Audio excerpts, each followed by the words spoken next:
दूल्हा लगावे के विचार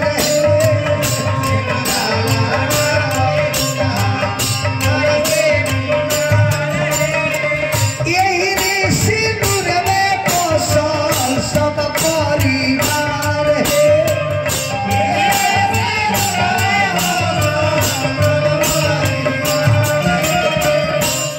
जीवन भर सही आए दुल्हा दुल्हन के